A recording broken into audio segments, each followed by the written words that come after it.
It started like any other weekly mornings in Mumbai's Powai district. 17 children, dressed neatly, carrying excitement and dreams, were on their way to a film audition. The man waiting for them, Rohit Aarrya, was no stranger to the city's creative circles. A social entrepreneur, a storyteller, someone who claimed he wanted to give kids a voice. But what unfolded inside that studio that afternoon would silence the entire city instead. Within hours, that studio turned into a fortress of fear. Parents surrounded the building, crying, begging for answers. Police sealed off the block. And inside, a man with a camera, petrol cans, and a gun was holding nearly 20 people hostage. Rohit Aarrya wasn't your typical criminal. He'd once worked on government awareness projects, running campaigns on sanitation and education.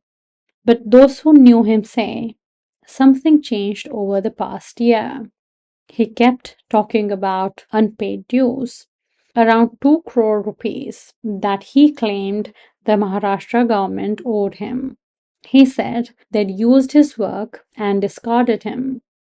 And then he began talking about making people listen. A few weeks before the incident, he rented out a small recording studio in Powai, telling locals he was producing a web series featuring children. He even handed out consent forms and audition calls that looked professional and convincing. On October 30th, 2025, the parents dropped their children off in that very studio, believing that children were stepping into their first acting break. Once the door locked, everything changed. Witnesses later said he took away their phones, taped some of the children's mouths, and tied their hands behind their back with cords. The children were moved from room to room. Sometimes they were made to sit quietly, sometimes forced to read from a script. That script, investigators later discovered, wasn't part of a film. It was a manifesto, a letter to the government demanding recognition, money, and respect. Allegedly, he poured petrol around the room, warning police that he would burn the place down if they did not listen. He wasn't just angry, he was performing his anger. In his mind, the line between protest and madness had disappeared. By that afternoon, Powai police had sealed off the entire street. Negotiators took to loudspeakers, calling out Rohit's name, pleading with him to talk. But there was only silence from his end. Then, out of nowhere, a faint ringtone broke through the quiet. One of the children had managed to call their parent, and the child told the parent, "Everyone's locked inside. There are many of us, and there are 2 adults with us." Before the child could say more, the line went dead.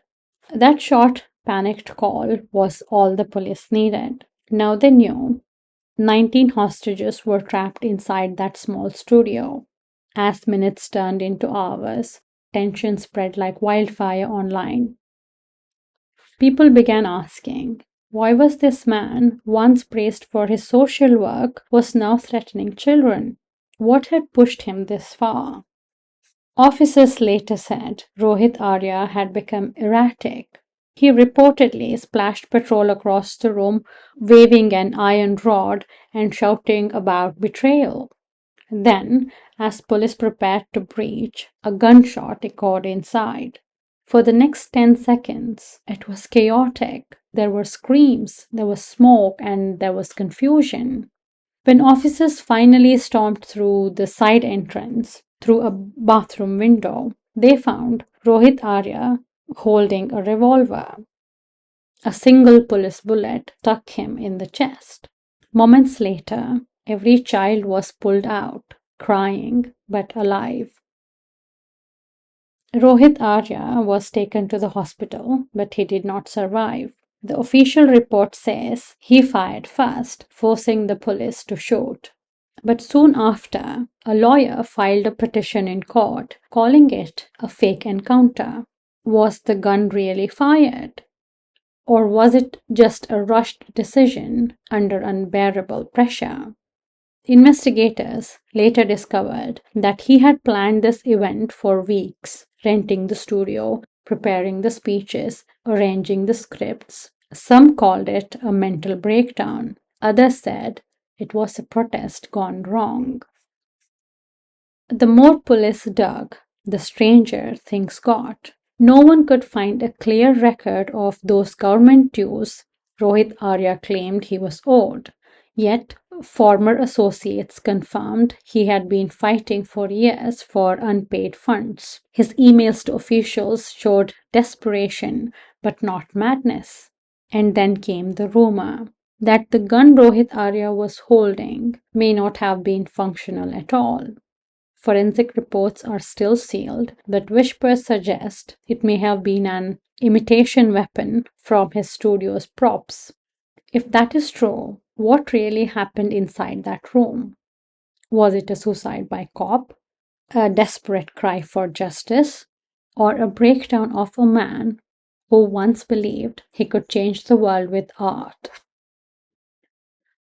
The Powai hostage crisis ended with a headline that screamed heroic rescue. But somewhere between the chaos and the cheers, a quieter question remains unanswered. Who failed whom? The system that pushed him over the edge, the man who turned his cause into terror, or a city that only listens when it's too late? As Mumbai moves on, the studio doors stay closed. And maybe, just maybe, the story isn't over yet.